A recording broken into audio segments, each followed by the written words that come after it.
Welcome to another edition of Day 4 with the man Frank SCALISH. Back from the Classic. We did the Classic show last week. It took me about 4.5 to 5 days after getting back from the Classic just to be like caught up and feel like life is normal again.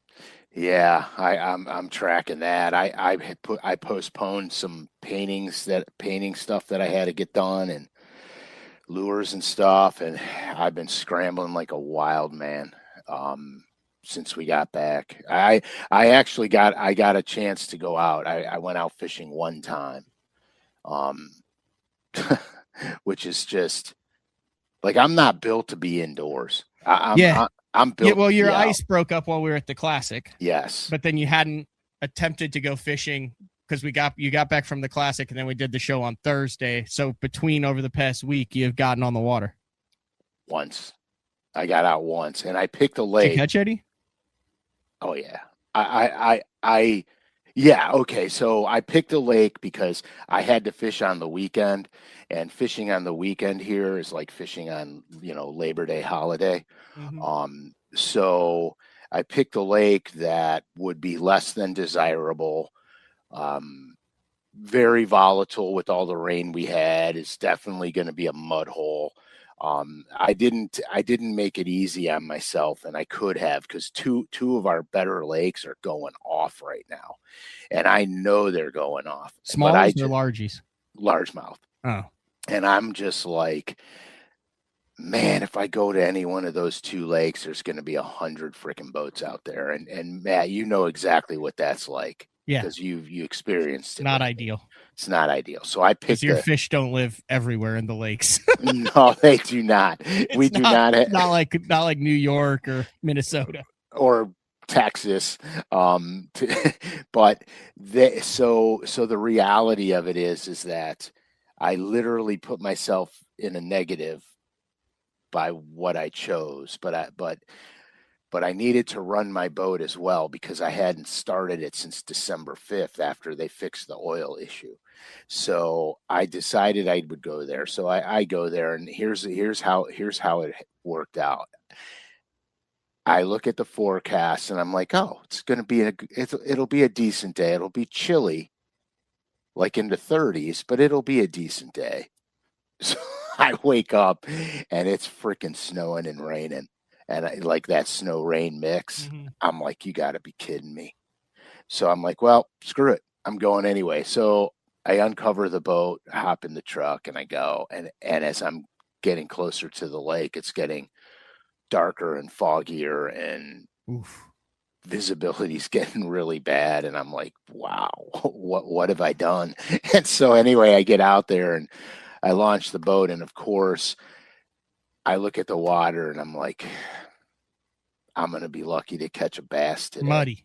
Oh, like Oklahoma muddy? Yeah, like Oklahoma muddy. Oh, yeah, because you were distraught when we first dumped the boat in the first time you came here. And I know. Like, Jesus, Frank, like I told you, we're going to catch him. Don't worry about it. And you're like, oh, this is a disaster. And I'm like, it's always like this. It was.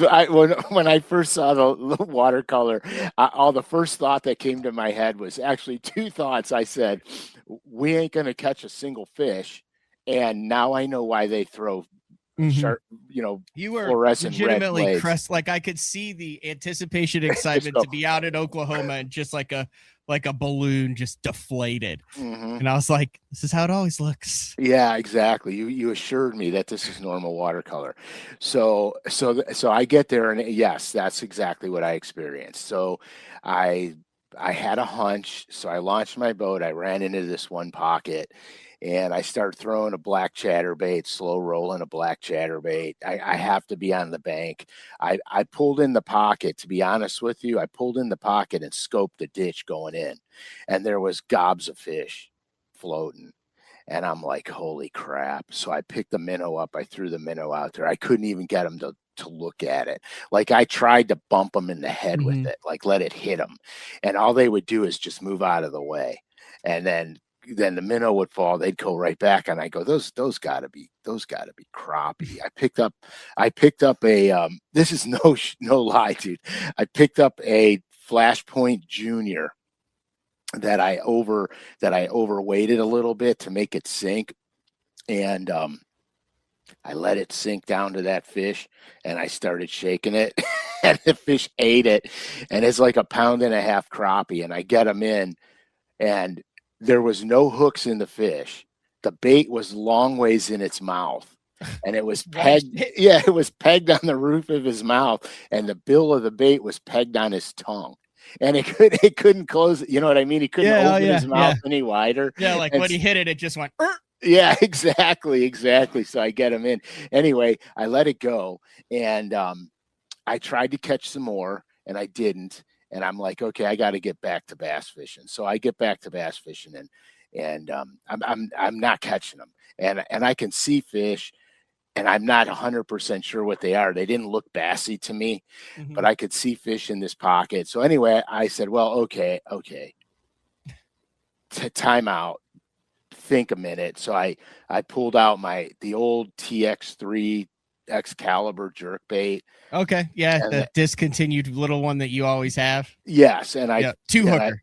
Yes, and I took the Flashpoint Junior shallow. Yeah, and I went to where the deep water ended in the pocket, and I just started blind casting, and I caught one, and I'm like, oh man, they're in the backs, okay, and I caught another one. And then I caught another one, and I'm like, all right. And so I milled around in there and wasted too much time for, a half a dozen or so fish. And I'm like, I got to get out of here. I got to start running this. So I get out there, I go to the next one, and I don't catch any in the back. And on the way out, there's this beautiful, we talked about the other show, we talked about fishing those flats. Yeah. You know how it is. Yeah, the pre-spawn shallow flats. Yeah. So there's this one area where the flat drops down to about 6 feet deep. It goes out about 8 feet off the bank and then plummets into the creek channel. So I parallel that with a red speed end, and I catch a good one. And I'm like, oh man. And then I catch another one. And I catch another one, and I'm like, oh my gosh, I'm going to turn this day into something special. Yeah. You know what I mean? So I wound up running that pattern, and I wound up catching 30 bass, 20, 25, 30 bass. Oh, yeah. I quit counting at 25. Yeah. And it salvaged. Were they cold? Dude, it was 32 degrees. It was freezing cold. No, were the fish cold? Like when you grabbed them, they felt cold. Oh, dude. I never felt one fish bite a bait. That was the just heavy part. It would just I would be like, do I got a branch or grass on there? How do you explain that bite? Because I've always wondered how fish load up on moving baits where you don't feel them hit it. Yeah, and I think they get it and they're just swimming with it, because I literally, like, I had one that I probably reeled 4 feet before I realized I had them. So you think that, that bait's going, and those fish, instead of flashing on it or anything, literally just come up, eat it, and then just swim with it because it requires less energy? Yeah, I do. I honestly do. Sense. Because most of my hook sets were like this. I'd be reeling in, and I could feel the vibration get different on the crankbait, and I would go, and then start pulling, and then I would feel Yep. And then I would just reel into them. No, with that big spinner bait too, it's always like that. That's what it has to be.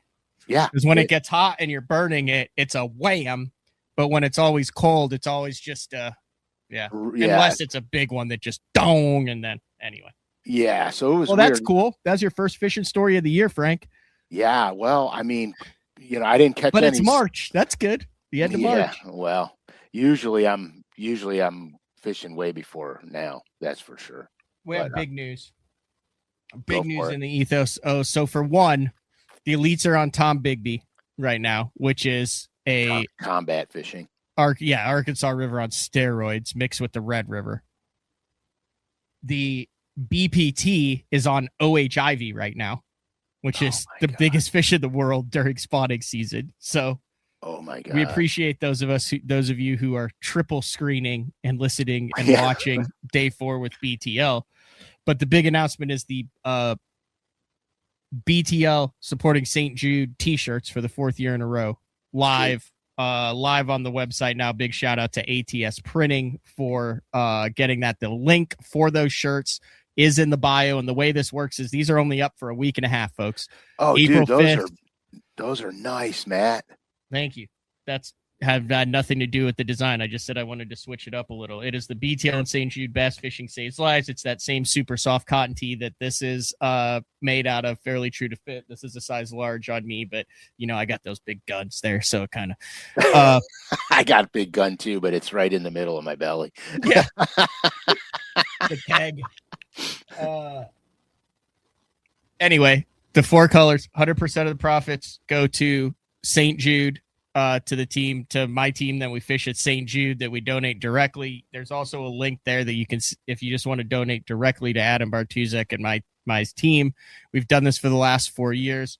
It's crazy. I went back and I ran the numbers. We've done over $10,000 in BTL St. Jude t-shirts over the last 3 years. Oh, so the goal is, love you guys. The goal is to hit $5,000 for this. $29.95. ATS is donating the t-shirts for this, so it's literally just the actual cost. So it's like 100% of that goes directly to St. Jude. Oh man, I like that design a lot. I'm gonna get some. Mm-hmm. Link is in the YouTube and the iTunes description, the bio for this show. The direct link, if you just want to donate, you don't own a t-shirt, is also in that. And we would still like people to sign up for the Fishing Chaos that is now up to almost $4,300 raised for St. Jude. Excellent. So the goal is $10,000 on the Fishing Chaos, $5,000 on the t-shirts, an additional $15,000. Perfect. If you also didn't notice, Frank, a lot of beaver comments today. That is because we were talking about fishing beaver huts, but I'm not sure if you are aware of today's thumbnail, which I kind of semi-cleared with Frankie. I may have crossed the line with this one. Oh no. But if you've seen the all of the beaver comments, I have not seen the thumbnail, in full disclosure.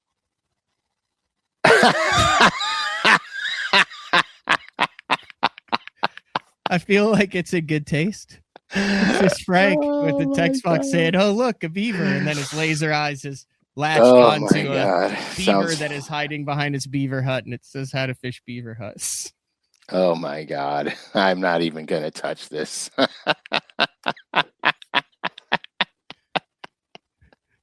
So I do have another option should you not want this one out there, but I feel I actually cleared it with my lovely wife too. She thought that it was catchy and engaging. Okay. And lead to clicks and views. Leave it. Just leave it, because I think it's hilarious in so many ways that I can't explain. But there's your beaver right there. Right there. Okay, so circled, and he said, "Oh no, Frank is going to be pestering my home with a variety of lures for the next 15 to 20 minutes." Yeah. So, all right, I could just get into it. I'm a pro when it comes to the beaver. Well, I thought it was interesting because they're at the Tom Bigby, and it is that time of the year where you're getting shallow. They're at the elites are at the Arkansas River the next year. And it's a topic that I don't think we have talked a lot about. Now, we're not talking about beaver dams, but these are beaver huts. And I know I fished them at Sam Rayburn. Yeah. Pretty much every lake that has shallow cover and has a population, if you want to, you can fish a beaver dam. And, you can't go to a seminar with an old school pro who says never pass up a beaver dam. Oh, but yeah. I know that you've talked about it too also, and there are some tricks of the trade when it comes to breaking these things down. So. Yeah, I'm actually gonna tell you guys something that is so important for success here. It's wild. Yeah, he's trapped over 100 this year. Yeah, Brett Anderson said his dad's actually a fur trapper. Outstanding. An old mountain man. I like it. Composure, people. Composure All right, in the comments. composure in the comments. Yeah. Listen, if I could withhold on making the jokes, you can too. Yes. Even though it's very difficult for me to hold back. But at any rate, so the heading on the thumbnails, Beaver Huts, but in actuality, they're actually called lodges. My apologies. That's no big deal, but that's what they're called, lodges. But how the beaver builds the lodge is probably the most important thing to know. So what they'll start to do is they'll pick a place. Now, we're not talking beaver dams because that's very different. Mm-hmm. We're talking lodges. So the one side of their hut or lodge will be on the shallow side of the water. One side will be on the deeper side of the water. And that's only going to depend on the topography where they built it. So the shallow side could be on the left or the right, in front of it. The deep side could be either way. So you have to understand the topography that's around the hut, first of all. The other thing you need to understand is usually there's two at a minimum, but it could be more entrances to the hut. They'll have one escape route, usually on the shallower side, that's not very defined, and they'll have two other ones on the deeper portions of the hut where they enter and exit, or in case of an emergency, they get out, they can escape. That's very important to know. So remember, one will be on the shallow side. Mm-hmm. One or two or more will be on the deeper side, depending on how big the hut is. And there's something else to understand about this animal. The beaver will actually dig their own ditches. Basically, they dig these ditches so they can swim in the shallower portion of the water and stay underwater. They can swim without being seen.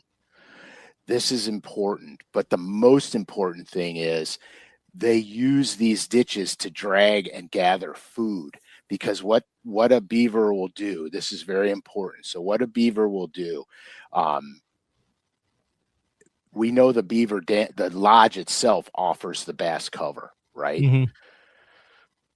But the money part about this, the real money part about the beaver house is that the beaver will make a food stash and store food in the wintertime. They start to stock this fridge all summer and fall. And what they do is they'll collect whole branches and then they swim out to the deeper water and they jam the branch into the bottom of the lake. All right. And they don't just randomly lay branches down there. They literally stick them in the ground so they're vertical. And so if you were to look at it underwater with a camera, it would look like a tree farm, because they leave the leaves and everything on them, because the leaves will stay throughout the winter. And so they leave the leaves and everything on them. So it'll look like a little forest under the water where they do these things. This is the absolute money spot. It's not necessarily the hut itself. It's the food stash, because this thing could be literally anywhere from 10 to 20 yards round. All right. And it's usually about 10 to 20 yards away from the beaver house itself. So when you're approaching it, most guys run to the beaver structure itself. They run right over the food stash. And the food stash is really where the most of your bass are going to be on these things. There's a lake at my house that I fished, and this is the crazy thing. There's a beaver hut there, and about 25 yards out in front of the beaver hut, I found the food stash. And I always wondered why. I did not know this, Frank. I always wondered why the stuff came out so far away from the beaver hut. Yeah, because it's their food stash. So the crazy thing is I found the food stash, and I couldn't make a cast far enough to hit the beaver house from the food stash. That's how far away it was. I caught more fish off the food stash than I did off the hut itself. Way more. It's because they build their stash where they get the contour drop, so the branches and stuff aren't close to the surface. They want them deep enough where wind and wave action's not going to uproot them and make them blow away. So it's very important to understand that. And here's the crazy thing. They don't just put enough food there to survive the winter. They load this thing up where after the winter's over, there's still tons of those branches stuck in the ground over there. And so over the course of time, those branches are not going to be edible for them anymore. So the next season that comes around, they shove more, greenery down there, more of the real food down there. And they keep building these plots, okay? And that's where the real magic happens. Like, I know there's probably going to be guys out there that are going to be upset right now, but that's where the magic is. Now, you will catch good ones off the huts depending on what kind of depth range is on the deep side. And that's the thing to remember. If it's just a shallow bump, if it's just a shallow Well, you're talking about this area right in, you can't see my mouse, but right in here where it's like a deep deal that's hollowed out where you go down, and that's why you can pitch up to one and it seems like it should be literally on the bank and it falls 3.5 feet. Exactly. That's exactly right. And they'll dig the ditch out in the front. If it's not deep enough for them, they actually will dig it out. And so what you'll have is a flat, mundane spot with a 2-foot, 3-foot ditch in it. Because here, look, a beaver's not a small animal. If you got a 35-pound beaver, the animal's literally 2.5 feet fat. So for him to make a trench, for him to swim in, has to be deeper than 3 feet. So they'll literally plow that. They literally plow it out. And so you got to remember, bass will use that. They'll hold on that. If the hut's not active, they'll actually use the entrance as ambush and get in the entrance, the bass will. And so when your bait falls down past the entrance, they'll run out and get it. Now, here's something really crazy. So I watched some underwater footage. I'm an animal buff, and I watched underwater footage of what they do in the winter. The beavers in their huts, what they do in the winter. And here's the crazy thing. They share the huts with muskrats, which nobody knew before. They share the huts with muskrats, and what the muskrats do is they'll swim out in the winter and they'll pull up all the green. They pull up all the green, like bulrushes and green grass, like cattails and stuff. Yeah, cattails and stuff, and they bring it to the hut. So they're bringing the beavers greenery, and the beavers are getting them the leaves and the bark from. That's a symbiotic relationship, is what that's called, Frank. Yeah, thanks for that, man. Because I was at a loss, but yeah, and so that's the reality of muskrat love. You're dating yourself, Gabe. So that's the reality of them. So there's this lake by my house that has them. Oh, I told you that already about the branches out in front. So those are the money things. Now, fishing these things, okay? Yeah. Everybody's got their favorite baits. No matter what. When it comes, most of the time with these things, you're flipping and pitching. I am a fan of soft plastics when I'm pitching the huts and I'm fishing the food stashes. I want the soft plastics. I find that the huts are built in such a fashion that when you launch a jig in there, it has a tendency to snag up more frequently. And you can't go get it. You can't go get it. Because it ruins the whole lodge. Well, it ruins that, and you're not going to be fishing it after you go in and get it. Yeah, that's what I mean. Like yeah. it ruins the fishing. It's like one of those things that you have to break off because when you go in, like you don't know whether you're spooking 0 fish, 1 fish, or 30 fish. Correct. And even with forward facing sonar, there's so much timber and so many different angles that you have to fish it regardless of whether you see anything or not, because most of the time, in my experience over the last couple of years, you don't see anything and you pitch in and it goes dong. Oh yeah, dude. And they're there too. They're in it.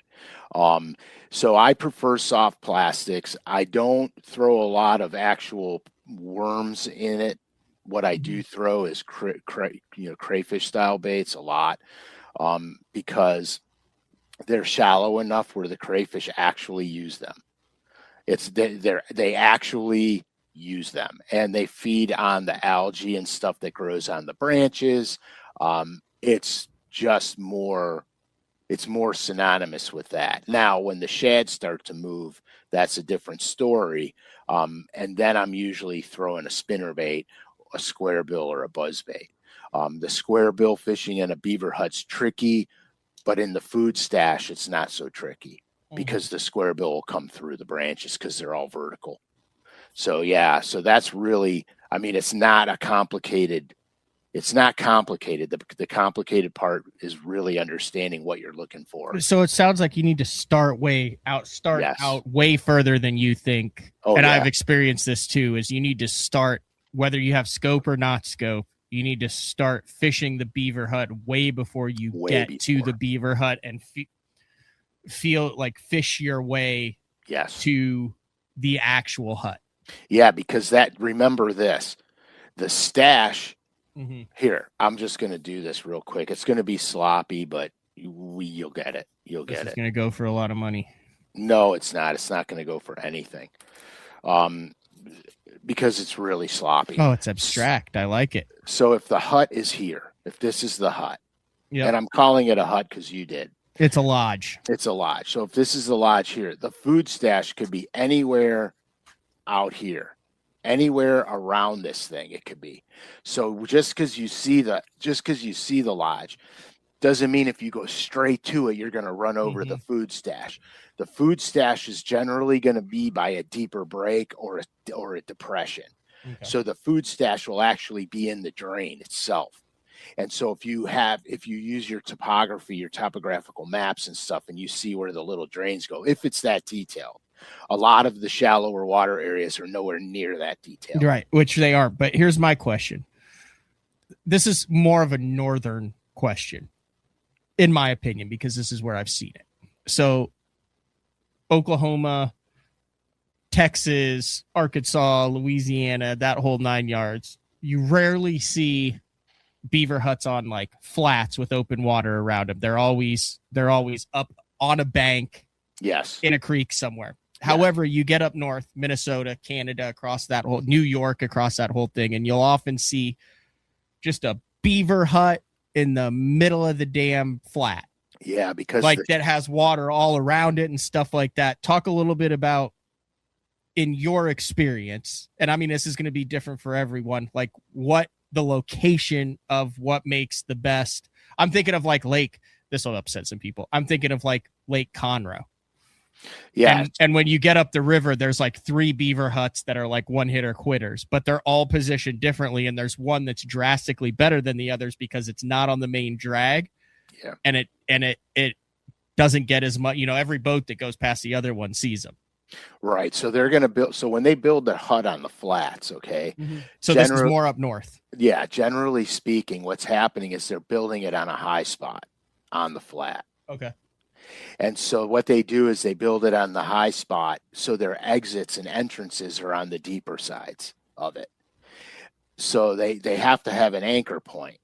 And so that's what they do. And when they dig them out to build the huts, when they dig them out, they put the mud inside the hut to raise the bottom of the hut above the water level. So a lot of times in natural lakes up north, you'll see them on the flats because water fluctuation is not very high. The glacier lakes very rarely move up and down. Like a reservoir can move up and down 6 feet. And so what happens there is they need a deep side on the reservoir. So they build them on the bank, on steep banks. They build them on those banks. Gotcha. And so because if the water goes down, they still have to be able to get in their hut. Yeah. By water. But in natural northern lakes, they don't have to. The water doesn't fluctuate, so they can build them on. Gotcha. That makes a whole lot of sense. Yeah, so that's just the biological. It's almost nature. like spawning fish, where you see spawning fish on fisheries that fluctuate a lot in the spring or have a winter or summer pool and go up and down, will typically spawn a little bit deeper. Correct. So they don't go dry. Correct, because nature will not destroy itself. Now, is there a time of the year, or is this if you see one, regardless of whether you're in 38-degree water temperature or 90-degree water temperature, there will be bass around them? Yeah, I'll fish them whenever I find. That's the same way I've noticed. Because here, look, like the other day. Well, I say the other day, it was a week ago when I was out. Water temperature was 39, 41 degrees. And every bass I caught was super shallow. If there was a beaver hut there, they would have used it. Mm-hmm.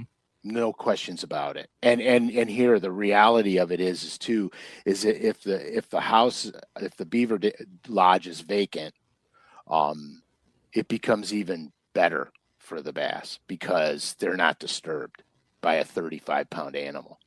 That's what I was wondering. What if you've got one where the beaver's slapping its tail, they're going in and out, you can tell it's like you see the beaver swimming around it and stuff. Will that screw the fish up? Or I'm assuming like it's nature, beavers don't eat bass. So I would assume the bass are just like, oh, there's our friendly neighbor who created us a lovely living habitat. Hello, Mr. Right, Beaver. Exactly. I don't think it disturbs the bass that much because they're used to it. Yeah. It's like when you're fishing and you're flipping and 5 or 6 geese go swimming through your cover. Mm-hmm. You still catch a bass after the geese go through it. Yeah, that's. You know what I mean? They're used to it. I have lakes. But yeah, like when you're fishing and you're like, oh, look, it's a beaver. Yeah. Man, this show should have been sponsored by Buc-ee's today. You're still going to fish that hut. Mm-hmm.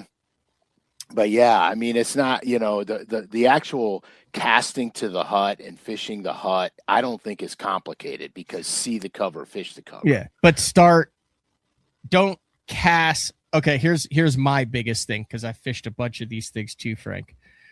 And I never understood why. I'd be like, why is there so much shit out away from the beaver hut or lodge? Now it makes total sense. But I think refrigerator, man. My biggest problem is I know, like, okay, there's a deep channel on one side and I cast my stuff up to it and I get hung instantly because you're going to lose stuff. Yes. Instead of fishing my way to the juice, a beaver hut is one of those things that you work your way from. Stop. I can only imagine the comments. You start on the perimeter. You start out and then work to the sweet spot. Yeah, 100%. You can't get aggressive and go right to the middle. Wait, I have another diagram. Because you're going to get snagged. Yeah, you have to. But that's what I'm saying. There's sometimes like on a lay down or a brush pile or something like that, you've done shows where you're like, boom, make your first cast right to the highest percentage, highest target area. And other times when you work in, depending on different things. Right. If you're not sure what like on a blowdown, if you're not sure that the bass are utilizing what area of the blowdown they're utilizing yet, you always start out and fish in. Yeah. And it's the same thing, but with the beaver dam or the beaver huts, you have to start out and look around because you have to find the food stash first, because that is going to be the food stash is where you're going to catch multiple fish out of. Yeah. Because these things are vast. They're not just 2 branches. Maybe later when it deteriorates, they'll just be a handful until they replenish it the next winter.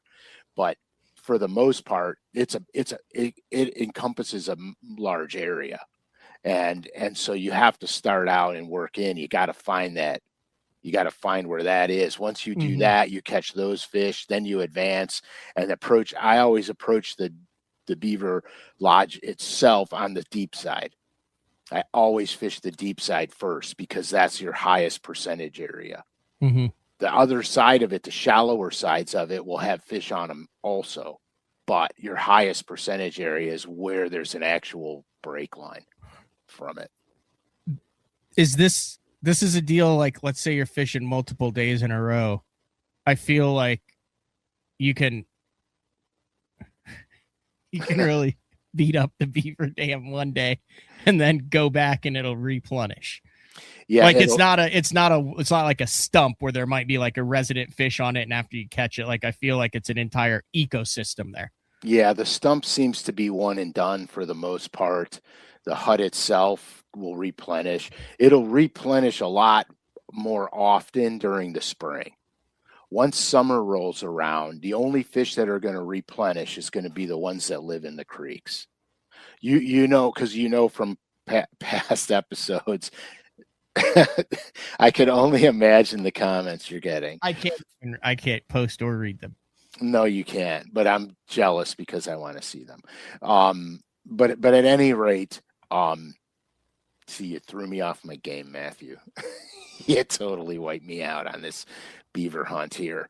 I'm going to be honest. I have absolutely no idea what you're saying, so I can't help you get back on track. Because I almost posted a bad comment. All right, I know what we're doing. Okay, I know what we're doing. So in the springtime, it's going to replenish often because there's fish coming into the system. All right, as you get away from the spawn, the spring and the spawn, and the fish are backing out, the only fish that remain in the creeks or the pockets are the residents. Yep.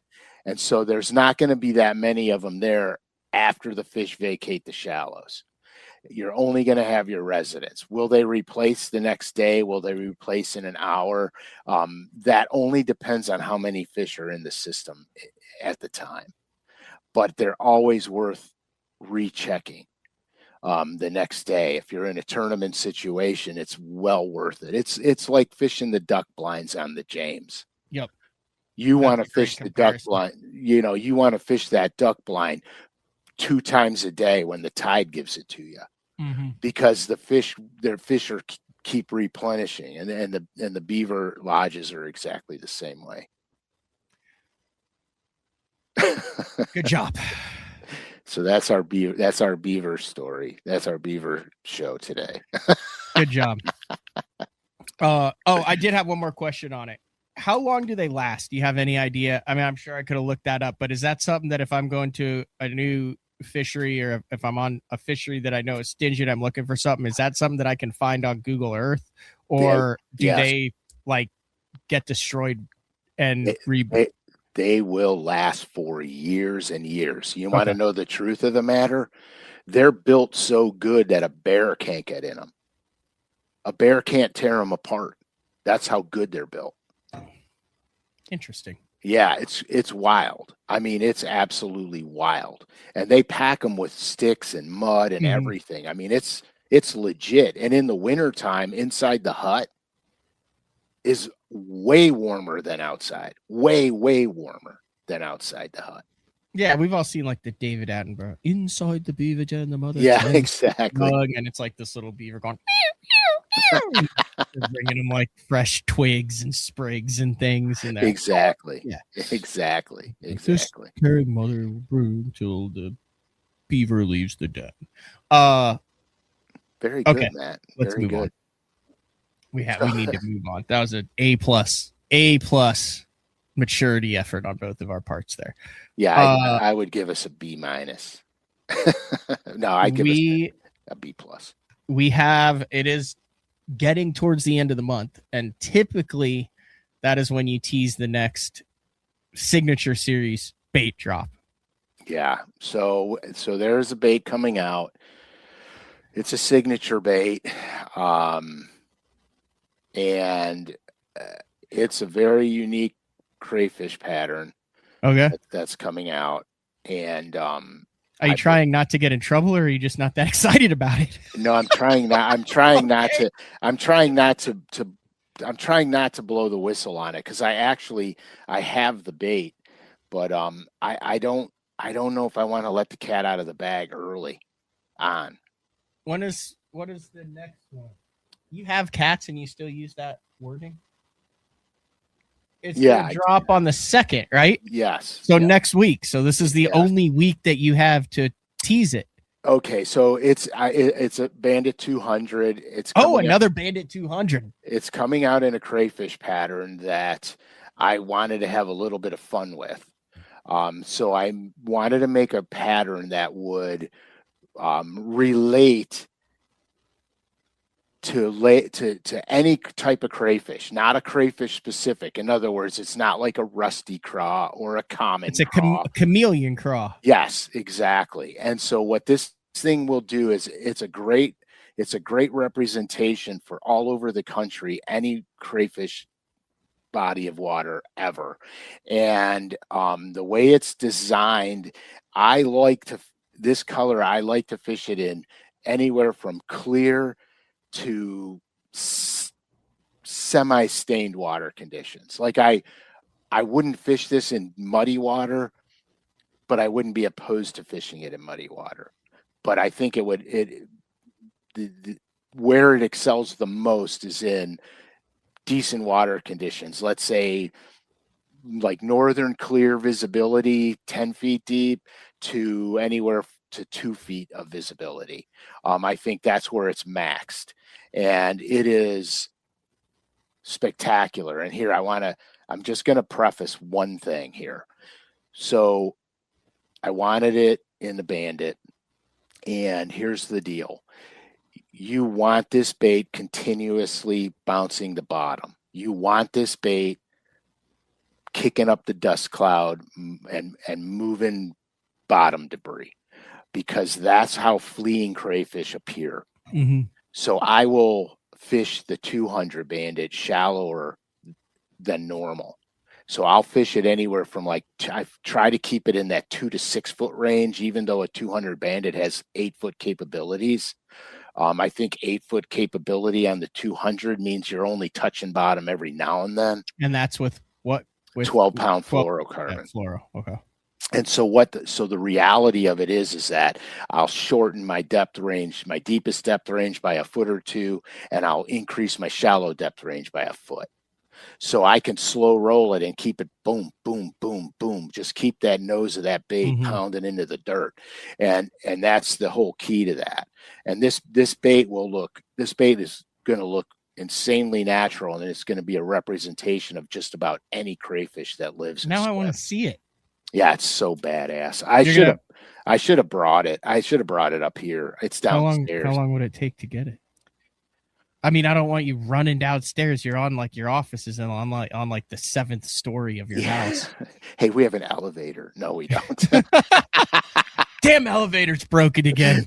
Yeah. It'll take. Golly wash. You suppose Dad is going to be sore about us doing straight out. I could run down and get it. Take a minute. Yeah, go ahead and do it. All right, hold the phone. I'll pump the St. Jude stuff again for it. Do Jude's. I'll be right back. Yeah.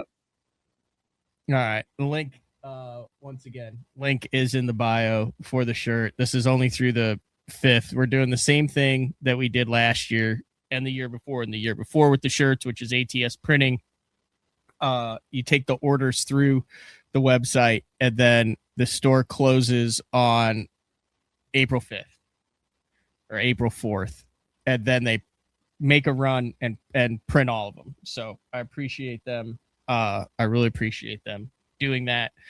I know also, I think Frankie and Juice and Matt Steffen have some stuff up for St. Jude too. But there's a bunch of people we saw at the Classic too that have this shirt for the last couple years. This is what it looked like. I wanted it changed a little bit. So this is what it looked like last year in the same shirt. And then this is what it looks like this year. So greatly appreciate the support and you guys putting up with me as we try to raise money for St. Jude. Outstanding.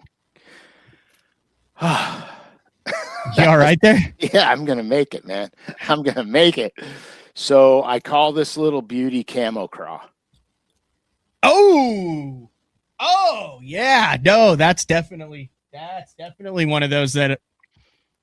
Right. That's a much easier sell than the Look Whopper Plopper style bait in January. Yeah, dude, check it out. Come on, look. Yeah, that'll last an hour. Oh yeah. I haven't ever seen one like that. I know. That's why I did it. But you see, I got all the colors of crayfish from everywhere. You got everything. It's just a crawfish blur. Yeah, it's just little orange, little red, little greens, little blues, little grays, little whites, little purples, little browns. And the contrast. It's the contrast. So this little baby will contrast plowing into the bottom. It'll contrast ricocheting off the bottom. Yeah, I'm really excited. April 2nd. Yeah. Will last. That'll legitimately last an hour because I'm going to get multiple. Oh yeah, dude. Same here. I'll tell you what's interesting. You know, the speed end, and that's what this is here, right? Yeah, the speed end and stuff like that sells incredibly well. That's actually your design of your bait. That's what we gave away last year at the Bassmaster Classic and stuff. There is it's a nostalgia mixed in. There is something about a Bandit 200 that there is an entire generation of anglers that it's just like, for me, like that Bandit 200 in Central Illinois, like brings back so many good memories because Shelbyville, Clinton, Taylorville, all of that, you're cranking riprap, you're not getting many bites, you're losing baits, but it's that 4 to 6 foot cover water, small shad, and the Bandit 200 was like, and is, I mean, that's what you had, that's what you threw. Oh yeah, in my first season in Bassmasters, if you didn't have Bandit 200s, you weren't fishing. And I had a buddy of mine, his name was Rufus. We were on Wilson, and he was catching them pretty good, and I'm like, what the hell, dude? And he was paralleling bluff walls with it. And you know this bait ain't going down to the bottom of a bluff wall. But he was catching the bass that were suspending against the bluff on them. And where the rocks would come out and the bait would ricochet off the rocks that creep out of the bluff wall. He was wrecking them, dude. And taught me a big lesson on how important depth is. You know what I mean? Because like on the bluff walls, I was feathering a light jig down them and getting the bites on the light jig, but nowhere near what he was catching on the 200 because he was covering water and he could stay in the strike zone longer by paralleling. And so I learned a valuable lesson there about how to approach a water depth for maximum, you know, putting the percentages in your favor. That was decades ago. But yeah, holy smokes, that 200 Bandit still is. Yeah, no, I've got the Blue Truce Orange, the one that you had. There was a drop from a couple drops ago that I ordered right there, and that one is just gas. That one might as well just call it Miami Vice. That would be a badass color for that, Miami Vice. But I'm definitely going to get that. And then I was looking around the studio. I've got that custom painted 200 BTL crappie is the color that has never been released. And that one is savage. Yeah, that's money, dude. But I'm really itching as I get dude, I got a couple more Gorilla Racks for the garage. And then I ordered those Rubbermaid tubs, but the really heavy duty ones that you can color coordinate the top colors of the tubs. So I have and I gave probably 200 pounds of plastics and 100 half empty some rust. I mean, it was like, it's just the accumulation of stuff you get being in the industry and stuff over the past 12 years that I've moved. And I said, I'm done. I haven't looked at it. I'm not going to use it. Donated all that to the OU bass fishing team. Oh, sweet. And then my neighbor came over and said, I see you've been sweating profusely and doing some spring cleaning, and you have a large pile of items that are destined for the dump. He said, have I told? No, this hasn't happened since then. He said, you can use my trailer whenever you want. And I look over, it's got this big, I mean, it's ideal because I lived in Oklahoma, and for the past 3 weeks, I've had a damn couch in my backyard, and it has bothered me immensely because we had the Bassmaster Classic and we didn't, and we had got a new couch. So I'm like, my God, I live in Oklahoma and I have a couch in my backyard. It is the transformation is nearly complete. The only thing now, you need a broken boat growing flowers out of it. You haven't been to You Follow With Me. There's a legendary house that's got stuff, and there's an old porcelain toilet on the outside. There's a big sign that says "Free Crapper." It's been there for years. Anyway, I said, here's one better. Because I just told Court, I said, we need to get either a dumpster or it's $50 every time you go to the actual dump. Had to order a hard hat and a vest off of Amazon. You're there. You have a 50% chance of getting a flat tire. It's a 30-minute drive. You have to load everything into the back. I'd estimated I had 4 dump trips worth, including the freaking couch in the backyard. So I'm looking at some significant financial setbacks just to dump crap off. And he comes over, and I said, if you hook it up now and bring that thing over with your truck, I said, I'll give you $100. I walked in and I said, Cord, do you have $100? Because I don't have any money. I never carry cash. So she had 100, and he comes back and he goes, 100's not going to cut it. He goes, I also need a bag of frozen crappie. And I said, done. So I handed it to him, the frozen crappie. We loaded all the stuff up in it. I pulled my quad. Something popped in my elbow. My rib cage hurts, like just a nightmare. Lower back got tight, but we loaded the whole thing up, got everything moved out, done, gone. Perfect. He took it, cost me $100. And then I got the whole garage dialed in, working on getting it dialed in, like completely clean and organized. Cause I keep the house clean, but the garage is such a different beast. Cause everything that you don't want to keep, but don't want to throw away ends up in the garage. Everything you want to keep, but don't know where to put it ends up in the garage. And everything that's supposed to be in the garage also ends up in the garage. Oh, yeah. And then you have very limited time to actually go out and move all the crap around because of weather and stuff. So the garage, what I am learning, is a fickle beast when it comes to organization. Yeah, it's hard. It's hard to keep it organized too, especially the lifestyle that you live where you're on the go a lot, because sometimes it's easier just to throw something in the garage and leave.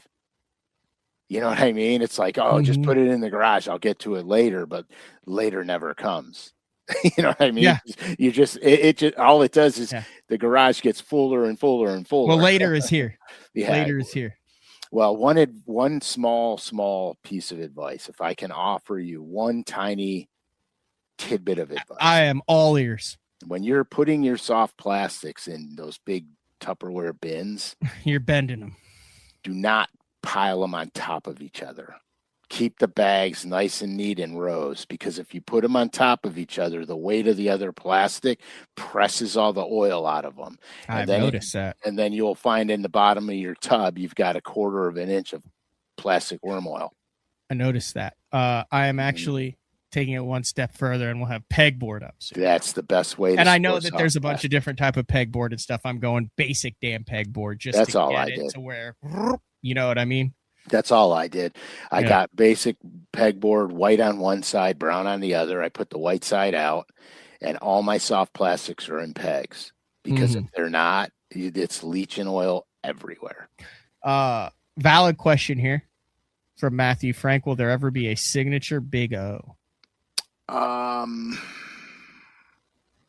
It's possible. I mean, I painted some Big O's that went in limited runs, but there could be a signature series Big O. What size are you thinking? C77 is the size I would recommend. I want the. You want the bigger one? Not the giant. Like there's, I don't know what sizes there are now. I want There- Well, that's also nostalgia for me because that's what my dad used when we went up to Canada was the silver black back, but it was always the bigger one. Yeah, You like the one that's one size down from. Yes, I like the one size down. From action or just size? Both. Is it a different action? Yes, the bills are different. Oh, really? Yeah, so if you notice that the bill on the big O, which I think is a C78, the bill's more triangular than square.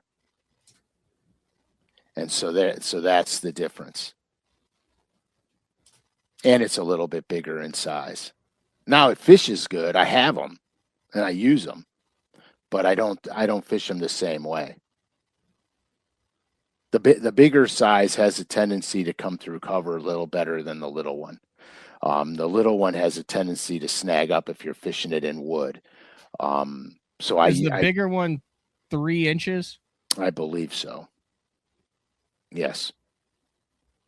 Now that one, I like that one rooting around on the bottom. The littler one, I have a tendency to fish primarily when the shad are running the banks. Okay, that's the bigger one. That's the C78, and that's the little one. This is the chrome. Oh no, it's a 78. 74. Yeah, it's a 78. 74. It's a C7804. Right. Yeah, 78.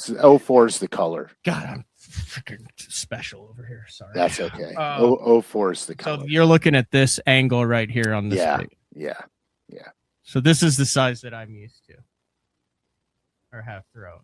And then the other one is the C77, which is the one, the G finish perch or gill. That's the 77. Yeah. So it does look a little bit flatter than it seems like the bigger one is more like this, where this one's more like this. No, the shape of the bill like this. Here, I'll show you.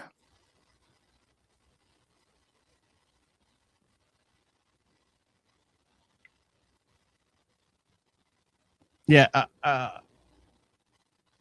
I'm having a very, very big nostalgia for the Big O. My dad's got you've seen the old ones I've got. Yeah, so not the wood Fred Young ones, but so the 78 bill. Yeah, 77 bill. Gotcha. It's just a smidge. It's a smidge narrower. That's all. So if you were to do a signature series, it would most likely be in.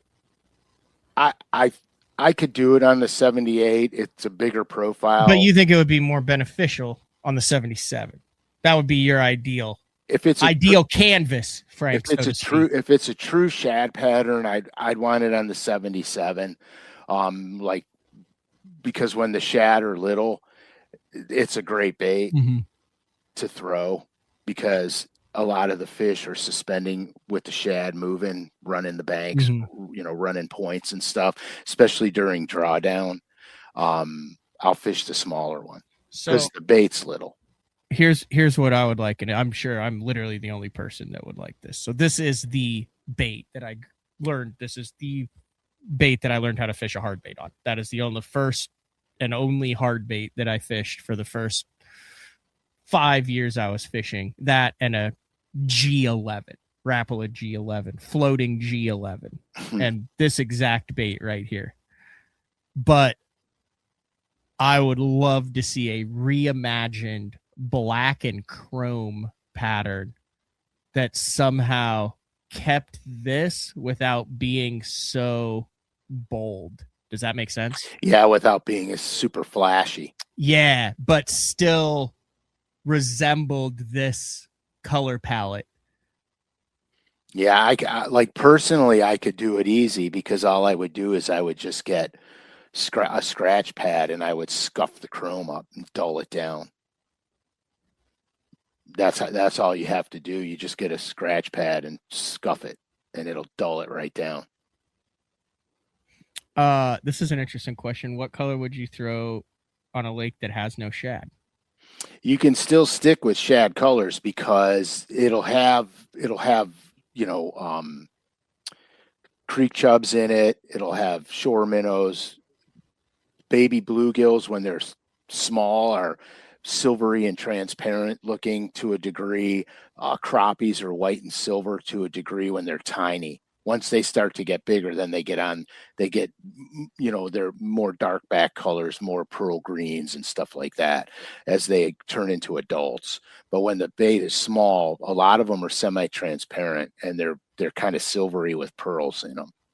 Even baby perch, like when the bass are spitting up little perch like this, they almost look like white with some faint bars on them.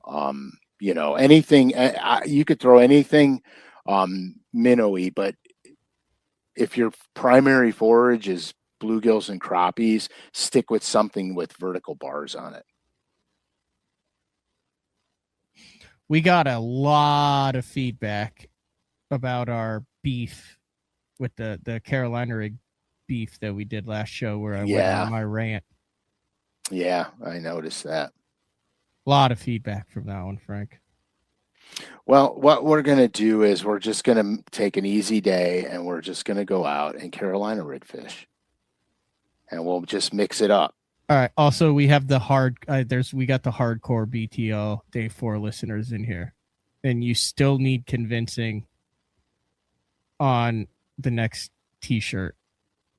You're still not sold on the 80s mullet over the shoulder with the life jacket vest on the t-shirt with the Frank Scalish underneath it. Like you are literally fighting this tooth and nail. Yeah, I kind of am. Which, I mean, like, if it's that bothersome to you, we will not do the shirt. But I would also just like some reassurance from these listeners that like that shirt needs to be made. It has been made. That shirt would be so popular. You had listeners 2 classics ago that made their own shirts of it. Do you know how long it takes to make your own shirt of it, to find that photo, to print it out, to get the t-shirt, to do it, to pay for it, to do it? Yeah, like I said, man, I don't know. I mean, I'm not 100% opposed to it. It's just, Listen.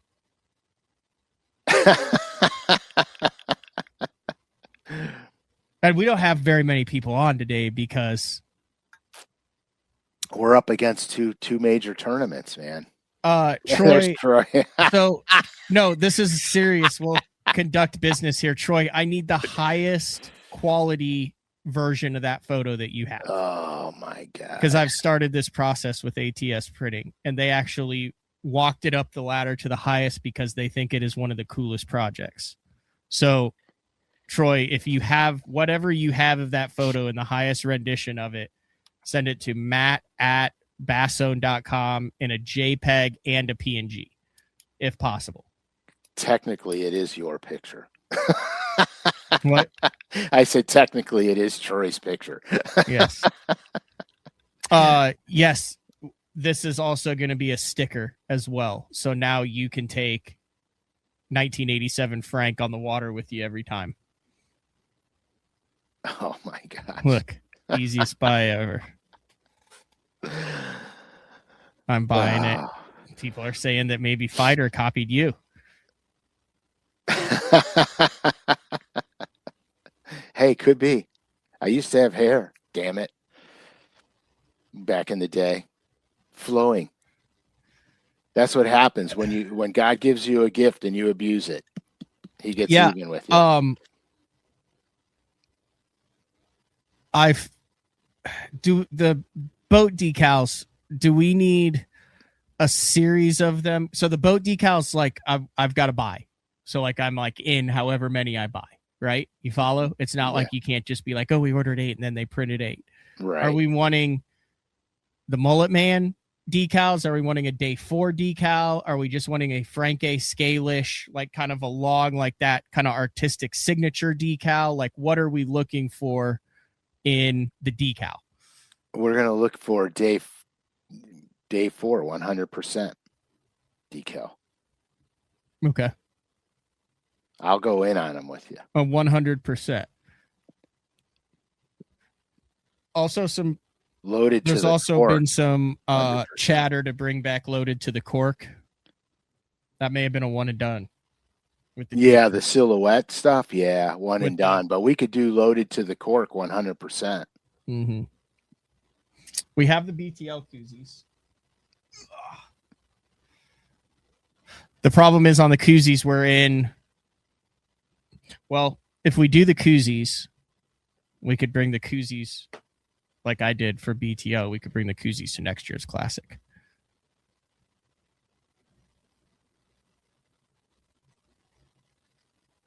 No?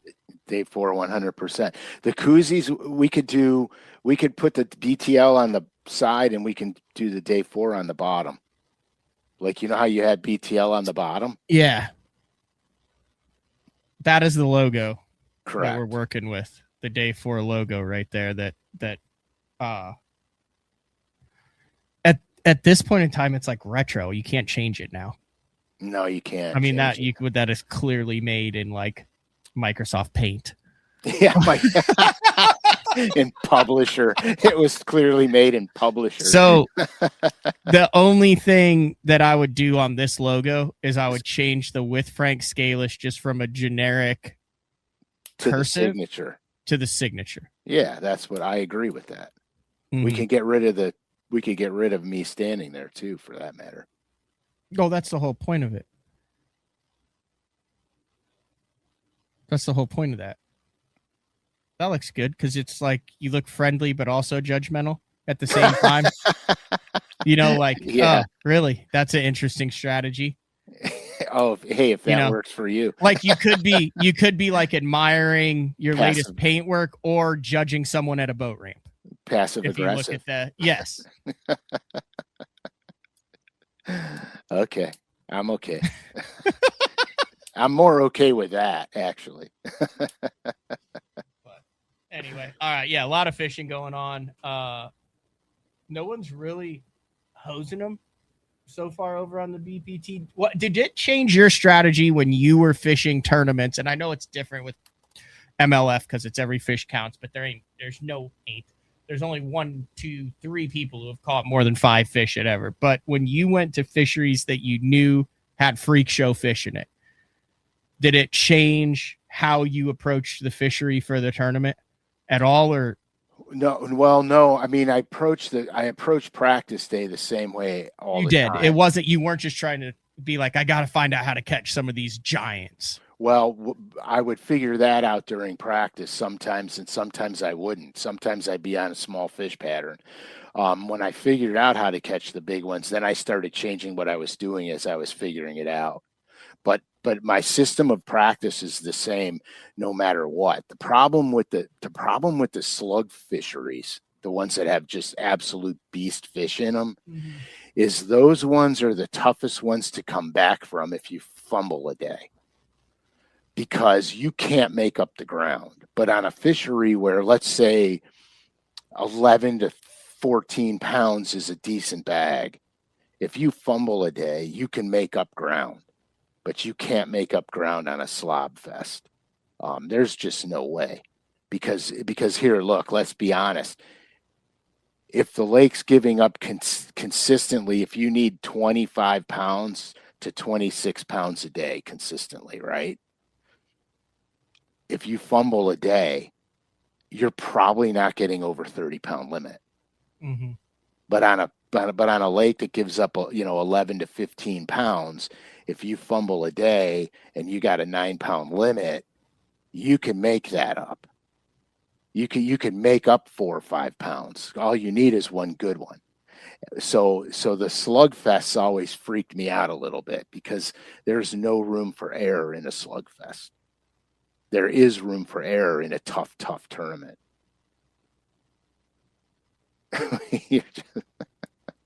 You're just like scrolling randomly and happily. Yeah, we'll have some fun with it. Hey, speaking about randomly and happily, didn't we have a color number 7 winner last show? Oh, yeah. Here, hold on a second. I gotta pull this up. Don't pull their address up. No. I'm just pulling up the winner. Hold on a second. Metal fishing. It was combination. Because one guy won from the live show, one guy won from the recorded. Yeah. Okay. Do you have who won from the live show? Yeah, Metal Fishing from Wisconsin, I believe. Yes, it was. I still need that email. I didn't get the email, I don't think. Yeah, we got to get an address. So Matt at basszone.com so I can forward it to Frank and he can mail it. And then I was getting over to my combination of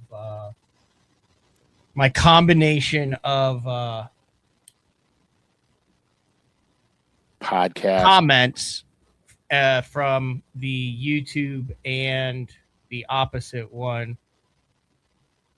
And the winner was Spencer Roche, SpencerRochse. We had a couple of emails. We had 3 or 4 comments on iTunes, and then he was a YouTube comment winner.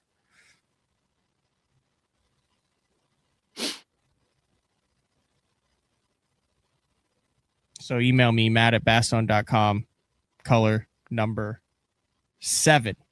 Yeah, so as soon as you get Matt the addresses, he'll get them to me and I'll mail them out right Spencer, away. SpencerRochse. Roche or Roche? Depends if you're in Louisiana, it's Roche. It would be, wouldn't it? ROCHSE, yeah. OUXO or CHSE, yeah. So are you fishing now? Is it fishing season? Are we back? Is Frank Scalish on the water? Everything's rolling, ripping, and rocking, and ready to go? And yeah, I'm ready, man. Boat's running really good. I got to air it out. It's peppy. It's fast. It's not throwing up any more codes. It's ready to rumble. It's loaded to the wall with tackle. Everything I own is in it, and yeah, I'm ready. I love it. We're so back. Yeah, dude. And here's the crazy thing. Here's the crazy thing. I got to do this because I'm so excited because now everything is supposedly back to normal. So I go on, I spend like 1 million hours a day going over the Weather Channel. So here's what I do too. Court believes that I am obsessed with the Weather Channel and that I need to limit my amount of max velocity in Ryan Hall. Yeah. Well, the Weather Channel will always get it. So tonight we're getting almost an inch of rain. Okay. Friday, no rain. Saturday, Sunday, no rain. Monday, the rain starts. We're going to get the rain trickles in on Monday where we're going to get like 0.2, 0.2.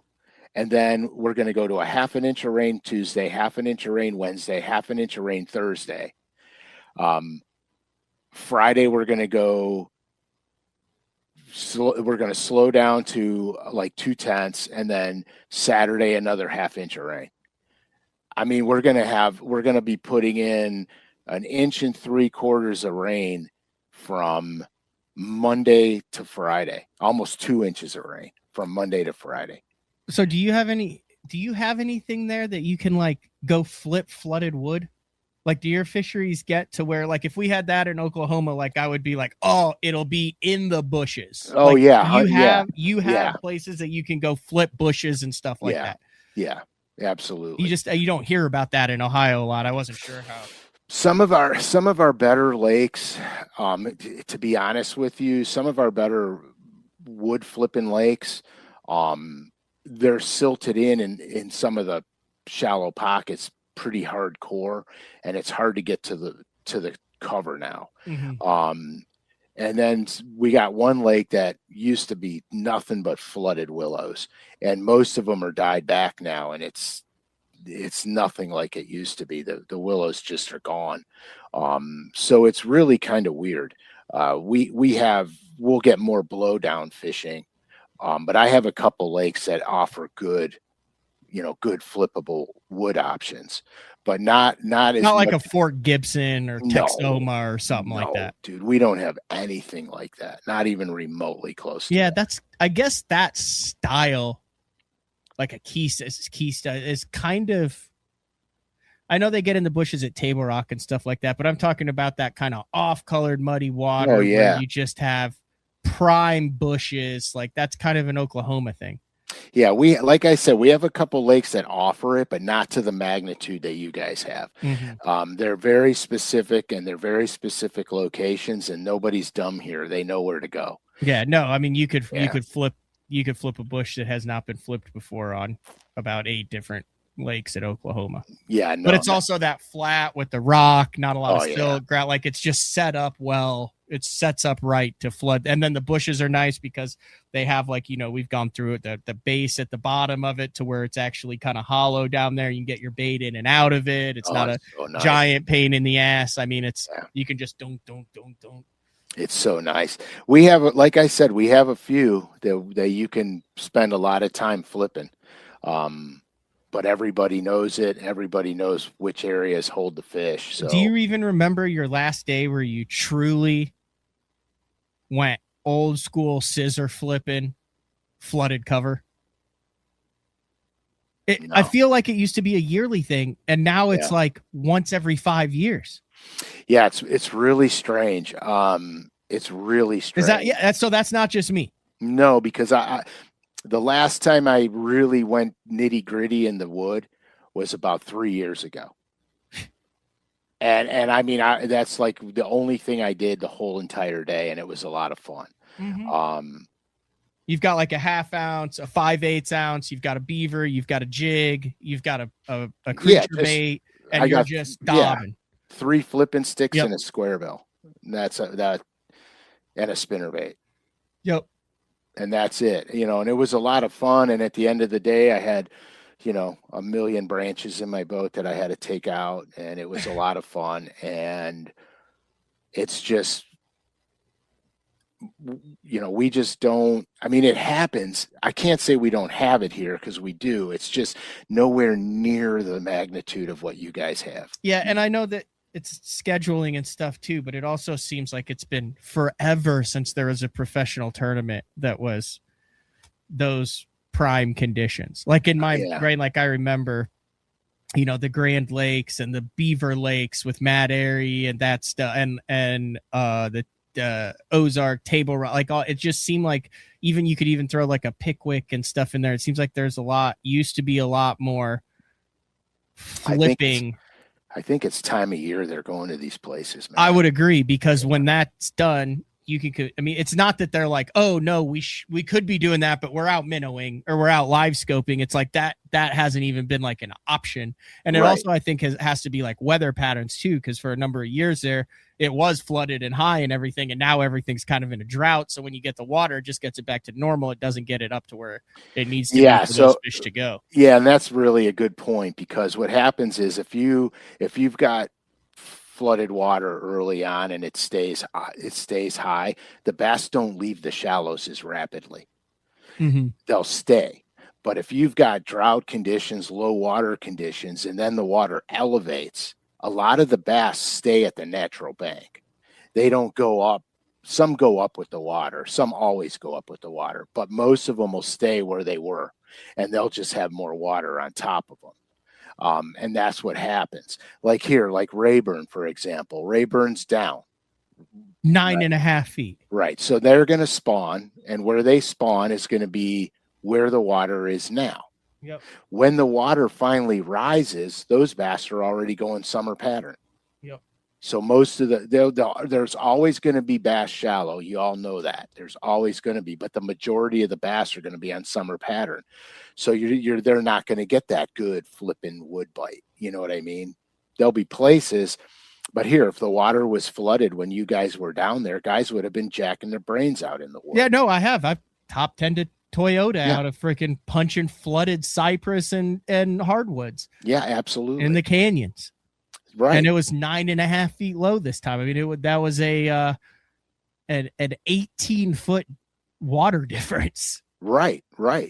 But those fish now, because their spawn's going to go on, the water's still low. Their spawn's going to go on. By the time the spawn is over and the water comes back to normal pool even, those fish are on summer pattern. Most of them are back out in the drains. So yeah, it's really bizarre. You know, we're not having the fluctuation that they do.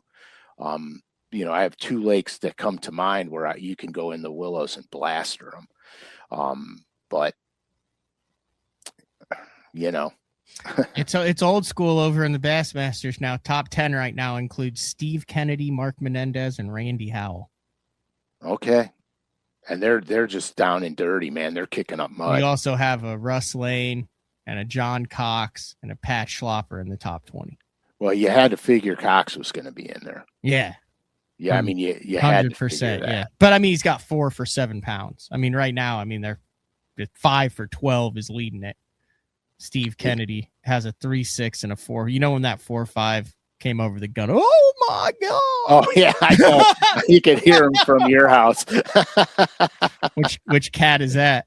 That's Lenny. Come here, Lynx. She sits behind me when we do the podcast, and now she's mad because I'm going to put her. I feel like Lynx was a good addition to the family. You are. She's a good one. This cat loves me so much I can't. She is always by me, and when I'm doing lures in the basement, I had to get an extra chair to put next to me because she wants to be on my lap, and I can't have the hooks and everything when she's on my lap. Enough on that to do a show on it, Frank. Betting bass on bluff walls. It would be really a short show. It would be a really short show. I know exactly what you would say about it. You don't even have to say, we'll work it into a spotting show in the future. But it'd be a 10-minute show that would include 2 diagrams. Yeah. So speaking about 10-minute show, I know we're probably running close, but we're at an hour and 20 today, Frank. Dang. I know. So I had a guy DM me. He lives on a small lake. I won't tell the state that he's in. Lives on a small lake, no good mapping available on the lake. He wanted to know what the best way to go about it was. And to be really honest with you, the only thing you can do when that happens is if you have the electronics to make your own map, you got to spend a day and you got to idle the entire lake, zigzag it back and forth and make your own map. Or B, spend a day and side image the entire freaking lake and everything that you find, put in your GPS and label every waypoint, whether it's rock, stump, drop, grass edge, whatever, you got to label it all so you don't forget what it is. But I've been in situations like that before where there are no good lakes, and I've made my own maps. And more than making a map, I just side image everything and put everything in my graph and label it all. That's the only thing you can do. You're not going to find, you could find an old geological survey map before the place was flooded, but you're not going to know what's there over the course of time because a lot of the wood decays. The hard bottom and the rock and stuff will stay put clearly, but the wood will decay, siltation will happen in places. Your best bet is just to spend a day not fishing and just graph. That's your best option in a situation like that. Anyway, I just wanted to do that because I like it. I said I would. Any desire to fish the Bass Nation Regional the first week of August on Champlain? And then if you're in the top percent, you get to fish the Bass Nation Championship that's on Hartwell in October. And then if you finish in the top 3 of that, you're in the Bassmaster Classic that's on Hartwell the following March. Do I have any? Yeah. No. It's $400, $400 entry fee. It's not the money. It's not about the money. I signed up for it. I'm in. Outstanding. Champlain is just a great lake.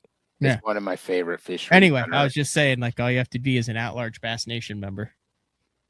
All right. Also, if you are breaking down, Frank is not going to say this, but I will. If you're breaking down a body of water, headed to it, what things on your own, you're still doing the one-on-one locker room, locker room with Frank Scalish. Yes, I am. You could DM me or you could email me at, I don't even remember what my Gmail is. How bad is that? I'm so bad at that. Yeah, this is all Frank's deal. So yeah, but I would highly recommend. I mean, you've done a bunch of these things, but you don't promote it at all. So no, and it shows I don't promote it because it's slowed down to a crawl, to a creep. Maybe we could do some a little bit more pub on that. Yeah, they're good. They're informative. They're honest. Like you could take your lake and say, "This is where I'm fishing," and you will pull up. You could pull up their lake either on the Deep Dive app, Google Earth, Maps, Navionics, the whole 9 yards. Break it down. They can say, "Hey, here's what we're looking for," or "Here's what I'm looking for. Show me what you want." I'm telling you, that dude at the Classic came up. Remember when we were talking about Old Hickory? Yeah. And he was pissed. He was like, unbelievable that Frank took the Deep Dive app and you guys, Frank literally circled my most productive cut with the spinnerbait and pointed out the split where I've caught my PB. Yeah, well, you pointed the split out, right? Yeah, in the same little little cove that you had settled on, where you took the difference between like water temperature and all that stuff, and it's freaking wild.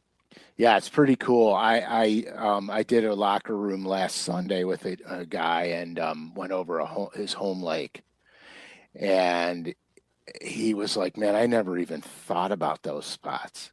I never even thought to look there." So it was pretty cool. The lake the guy was on was a beast, man.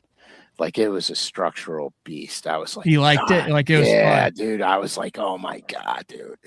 You know what I mean? I kept every time I'd scroll to a part of the lake, I'm like, oh my God, look at that. One here. You know what I mean? But yeah, this set your alarms next Thursday morning early. What is the name of that? What is the name of it? Camo Craw. Show it one more time. In the Bandit 200 series, 600 of them, the next edition in the Frank Scalish Signature Series. Make sure you use capital BTL25 at checkout to get 15% off of this or any other regularly priced item from lurenet.com. There you go. That's great. Why can't I find my music? There it is. I don't know. Better you behind there than me. God knows what we would get. I feel like I've got it under control pretty good. You do. You're the best at it, man. Everyone stopped saying, when I started doing, they'd be like, "Oh, you're not even paying attention." I'm like, no, I've got 2 different screens over here that I'm working at and the deal over here, and I'm running this and the instant feedback, and I've got look at all that. There's a bunch of stuff that goes down there, and so I'm just keeping an eye on everything. And then I'm watching Bassmaster and MLF to see what happens. And all I got is a little laptop and a cell phone. Yeah. The juice jug. We're not that far away from the juice jug. Utilizing the juice jug. Wait till all the juice gets all over your carpeting. Holy smokes, dude. No, I'll be nice and neat, dipping my jig in the jug of juice. Not with the jug. You won't be nice and neat. Was the jug known for you'd have not being the neatest? You'd have the oil spot around it. Oh, really? Yeah, because when you dunk it and take it out, it splashes out.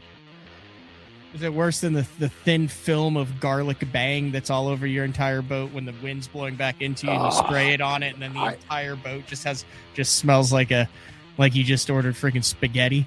Dude, that garlic smell, that fake garlic smell makes me so sick to my stomach. Oh, you don't like it? God, no. It's fake. It's a fake garlic smell. Oh, I forgot you grew up with but it's not actually, it's not like the fish are like, oh, we prefer real garlic over fake. No, garlic. No, it's just for your olfactory senses. Yeah, I just can't stand the smell of it. What about is it anise or anise? Anise. No, anise oil, dude. You're okay with that? Yeah, I used to make my own juice with anise oil, mineral oil, blackberry, blueberry. Like real blackberries and blueberries, or concentrate?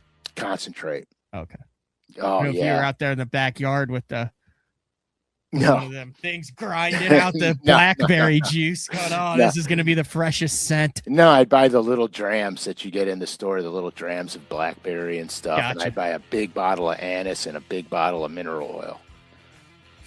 And would mix it all up. And, dude, everything I had smelled like freaking blackberry and anise. You know who else likes mineral oil?